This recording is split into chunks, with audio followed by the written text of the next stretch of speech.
China has identified the cause of the mysterious new virus. Coronavirus.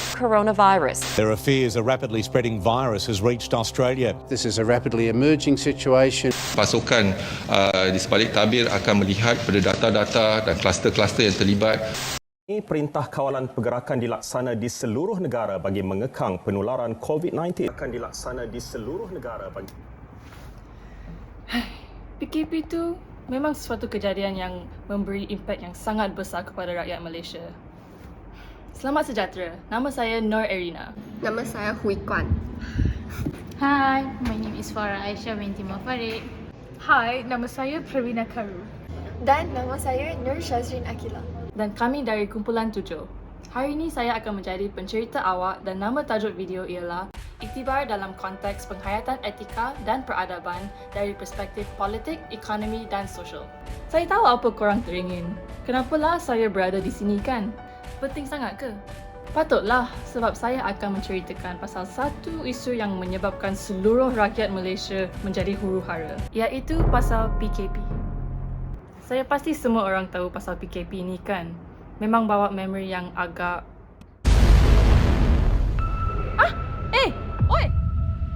50 kematian. Punca peningkatan kes. Menarik. Mari kita bermula dari segi politik dulu. Sebagai satu contoh,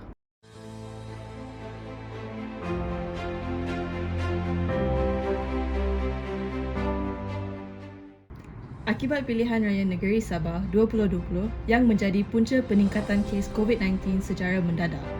Di sini, kita boleh lihat bagaimana rakyat sedang mengundi untuk PRN secara sambil lewa dan tidak mematuhi SOP. Seolah-olah, politik itu lebih penting daripada kesihatan diri.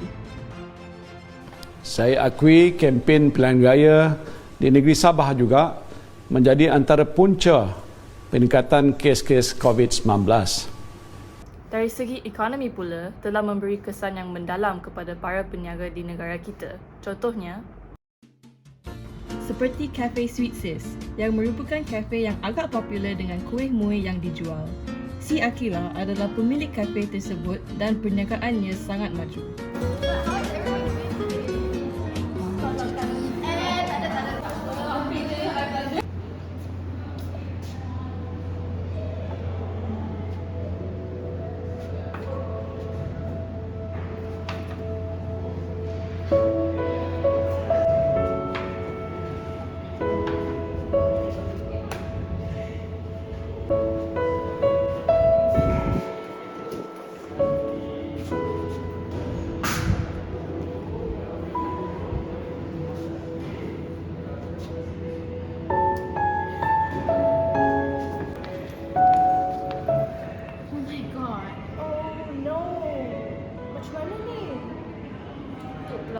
Apabila COVID-19 melanda, Cik Akila terpaksa menutup perniagaannya akibat PKP yang telah menyebabkan kekurangan dalam pendapatan dari pelanggannya dan dia terus jadi bankrupt.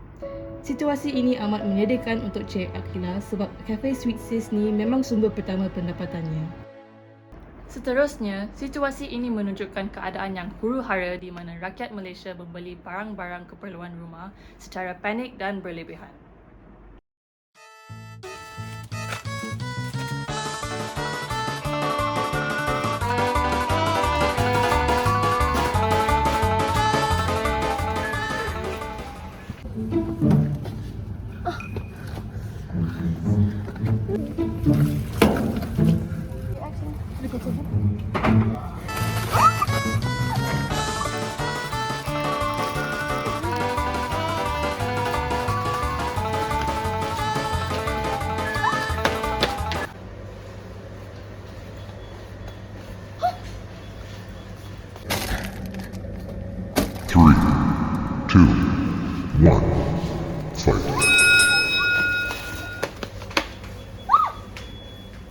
Selain itu, situasi ini pula melibatkan seorang makcik yang telah menerima duit daripada anaknya melalui online transfer tapi dia tak mahir guna teknologi pula.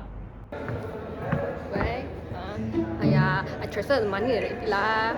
I stuck in Singapore already. Cannot go back Malaysia lah. Okay lah. Bye-bye. Hey, oi, aku ada. You said you transferred the money already or not? Oi, hey, hey. Eish.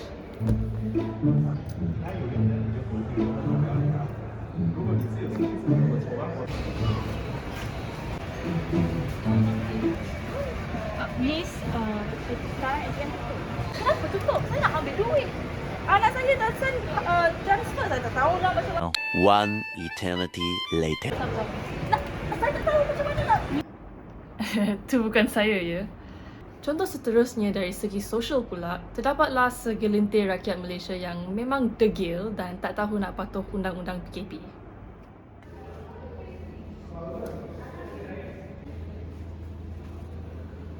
Oi, where you going?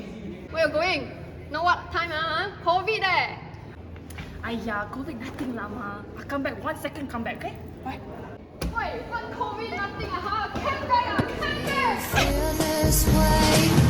I'm spinning like a ballerina, feeling gangsta every time I see you. You're the king of... Hi, Ma. See? I'm okay, Ma. COVID nothing lama. You don't have to. Oh my gosh! Sorry, Ma. Tu pun bukan saya. Sekarang kita akan bergerak kepada isu yang seterusnya, iaitu kelas secara online. Sebagai contoh, ni Yi Kuan. Dan dia terpaksa meneruskan pembelajarannya secara online.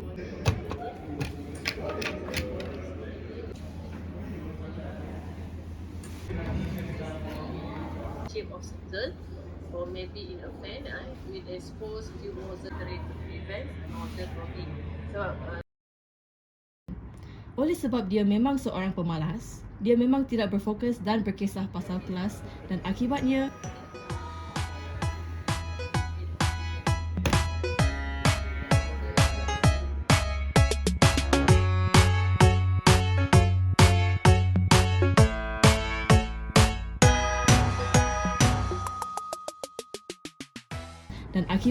apabila dia menghadapi peperiksaan pada hujung semester, Yi Kuan Yi tak dapat menjawab apa-apa soalan pun dan terus gagal.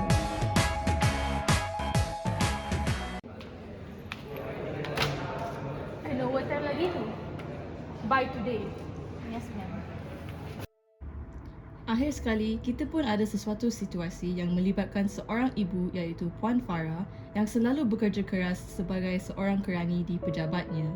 Namun, Puan Farah sanggup korbankan masa bersama anaknya untuk menghabiskan kerja di pejabat. I miss my daughter.